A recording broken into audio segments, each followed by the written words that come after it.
Hello everyone, and welcome back to my channel. I'd love it if you could leave a comment letting me know where you're listening from around the world. Also, don't forget to like and subscribe if you're enjoying this video. Story 1. The Guest Who Never Left. The old farmhouse nestled in the rolling countryside had always been Sarah's dream. It wasn't just a house. It was a piece of history, a place with soul.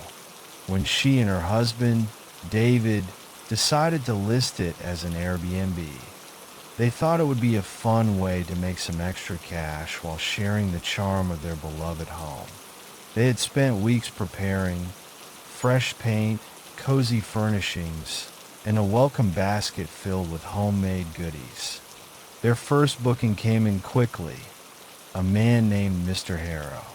His profile picture was unremarkable, a slightly grainy headshot of a gray-haired man with wire-rimmed glasses and a stiff smile. His message was polite but brief, requesting a 3-night stay. When Mr. Harrow arrived, Sarah greeted him warmly, though there was something about him that immediately unsettled her. He was impeccably dressed in an outdated 3-piece suit, the kind that seemed more suited to a courtroom than a weekend getaway. His movements were precise, almost robotic, and his pale blue eyes lingered just a second too long on everything. On the house, on Sarah, on the surrounding woods. "Lovely place you have here," he said, his voice soft but strangely hollow, as if it had been drained of warmth. David shook his hand and gave him a quick tour of the house. Mr. Harrow nodded along, his expression unreadable. He declined the offer of coffee and disappeared into the guest room, shutting the door with a quiet but deliberate click. For the next 3 days, they barely saw him. Occasionally, Sarah would hear faint footsteps upstairs or catch the sound of the front door opening and closing. He left no messes, no hints of his presence beyond the faint smell of mothballs that seemed to follow him like a shadow. On the morning of the 4th day, the cleaners arrived. Sarah and David had a busy schedule and couldn't stick around, so they handed the key over and drove off. A few hours later, Sarah's phone buzzed. It was the cleaning team. There's something weird here," the lead cleaner said, her voice hesitant. "The guest stuff is still here. Clothes, toiletries, everything. But he's gone." Sarah frowned. "What do you mean, gone?" "I mean gone," the cleaner repeated. "The bed hasn't been slept in, but his suitcase is open, and everything looks untouched, like he just vanished." Sarah's stomach tightened. She thanked the cleaner and hung up, immediately calling Mr. Harrow's number. It went straight to voicemail. She left a message, trying to sound calm but firm, asking him to contact her immediately. When the cleaners called again an hour later, Sarah's unease deepened. They had found a journal tucked under the bed. "You might want to come take a look at this," the cleaner said. When Sarah and David arrived, the lead cleaner handed them the journal with gloved hands. The pages were filled with meticulous sketches of the house, each room, each corner, and something else, notes. Scribbled observations about the best hiding places, the thickest walls, and the weakest locks. "We're staying here tonight," David said firmly. "I'm not leaving this place until I know what's going on." That evening, the farmhouse felt different. The warmth that had always defined it seemed to have seeped away, leaving behind an oppressive stillness. Sarah couldn't shake the feeling that they weren't alone. They locked every door and window, checked every closet and crawl space. By midnight, exhaustion began to creep in. David dozed off on the couch while Sarah sat in the kitchen, sipping tea and staring at the journal. The sketches seemed to come alive under the dim light, the words whispering their secrets into her mind. Around 2 a.m., a noise jolted her from her thoughts, a faint creaking, like someone shifting their weight on old wood. She froze, her pulse quickening. The sound came again, this time from above. "David," she whispered, shaking him awake. "Do you hear that?" He rubbed his eyes, listening. The creak came again, louder this time. They exchanged a look of mutual dread and grabbed the flashlight they had left on the coffee table. Together, they followed the noise upstairs, their footsteps unnaturally loud in the silence. The sound led them to the attic. The door was slightly ajar, a thin sliver of darkness beckoning them. David pushed it open, the hinges groaning in protest. He aimed the flashlight into the attic, revealing a small, dusty space filled with forgotten relics of the house's past. And then they saw it, a makeshift bed, a tattered blanket, and a flattened pillow.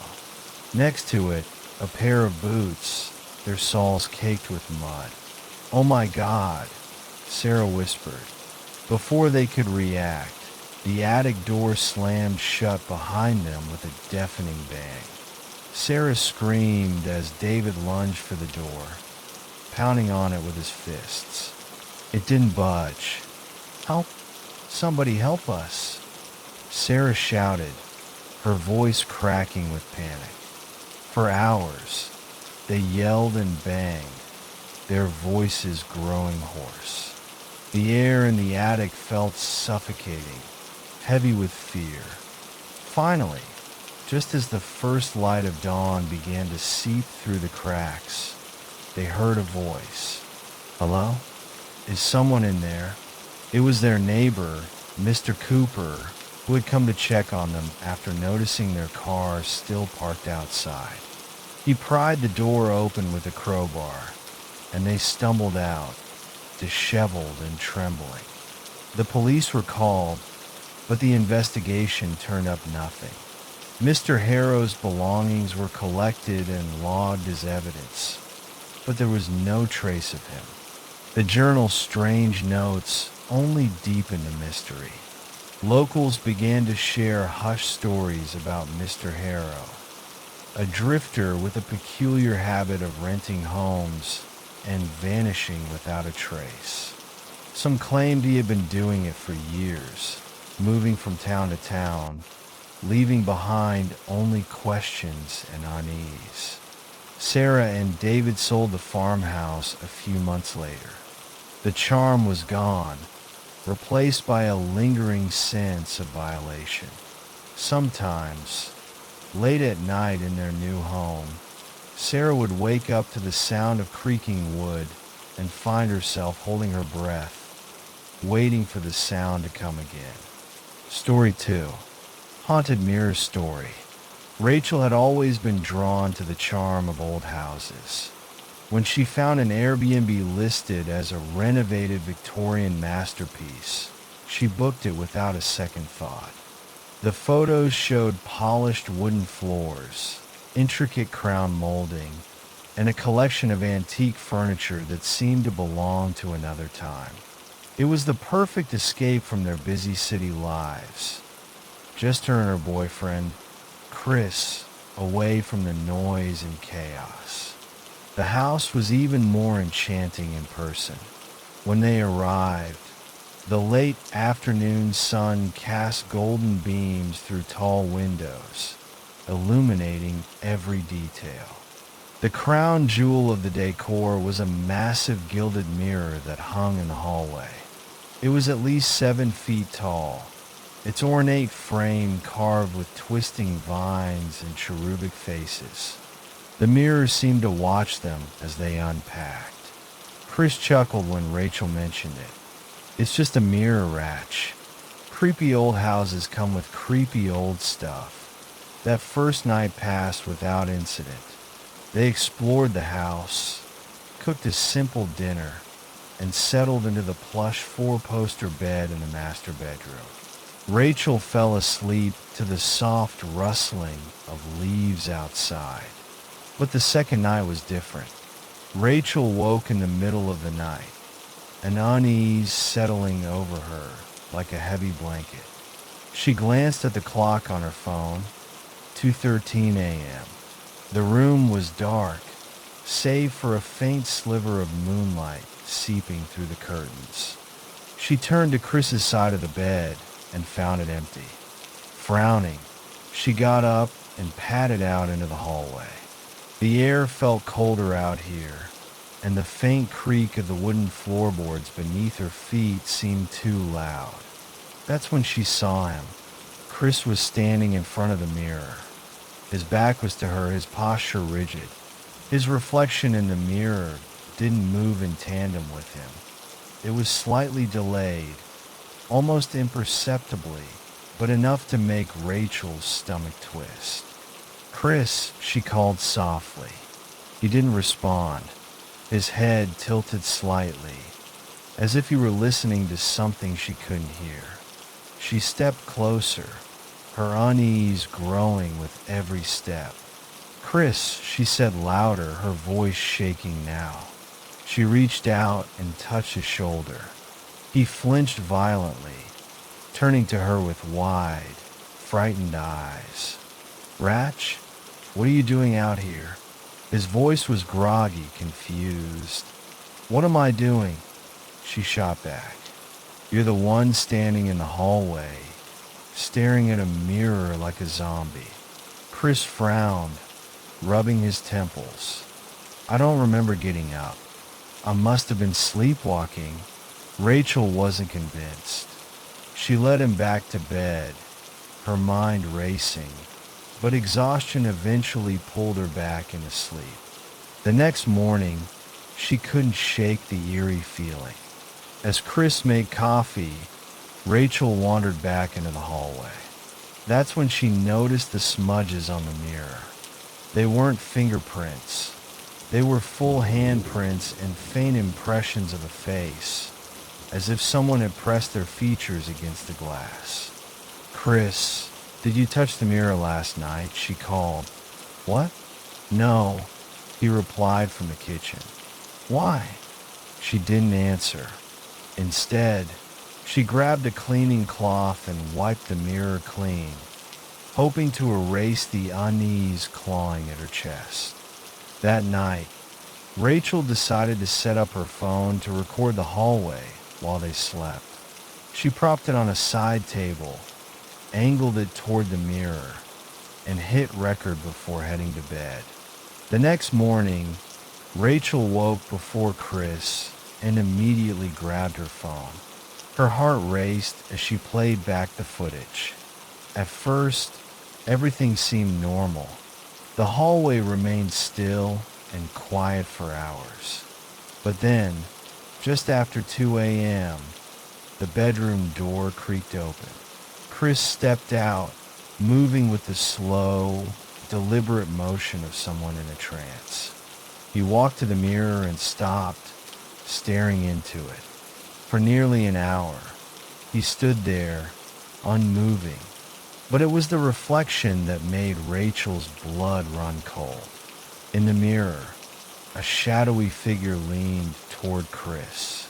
It was faint at first, barely more than a distortion in the glass. But as the minutes passed, it grew clearer. A gaunt face with hollow eyes and a twisted smile hovered behind Chris, its skeletal hand reaching out as if to touch his shoulder.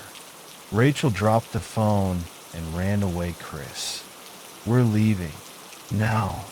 He didn't argue. The fear in her voice was enough. They packed their bags in silence, and within an hour, they were on the road, leaving the house behind. Rachel couldn't stop glancing at Chris, afraid he might change, that something might follow them. Days later, Rachel's curiosity got the better of her. She searched online for information about the house. What she found made her stomach churn. The house had belonged to a widow named Eleanor Hargrave, who'd lived there alone after her husband died. Locals whispered that she had cursed the mirror, blaming it for her husband's untimely death. He'd collapsed in front of it, clutching his chest, his reflection the last thing he saw. The mirror, they said, was Eleanor's way of trapping his spirit, or any others foolish enough to stare too long. Rachel and Chris never spoke about the house again, but sometimes, when Rachel passed a mirror, she swore she could see a faint handprint or the flicker of a twisted smile just beyond the glass. Story 3. The Basement Stranger. Tom Shaw was an ordinary guy, the kind of man who blended into crowds. 35, clean-shaven, dressed in off-the-rack suits.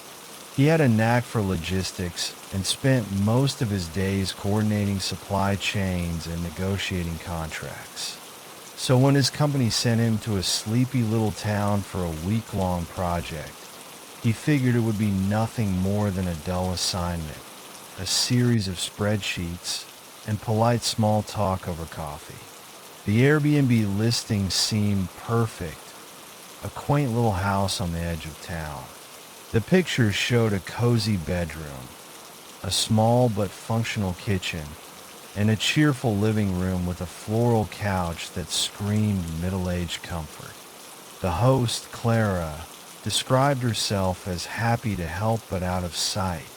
She mentioned in her listing that she lived on the property in the basement, but promised she would keep to herself. When Tom arrived, Clara greeted him at the door. She was a kind-looking woman in her late 50s, with short, graying hair and an apron that smelled faintly of lavender.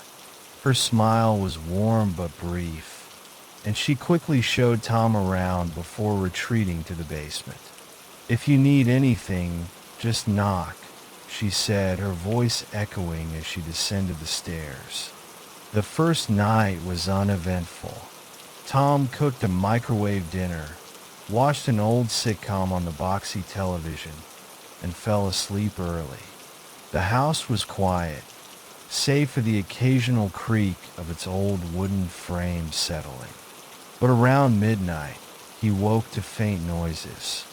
It sounded like shuffling, soft, deliberate movements, as if someone was dragging something heavy across the floor below. He sat up in bed, straining to listen. A whisper followed, low and unintelligible, like someone speaking just out of earshot.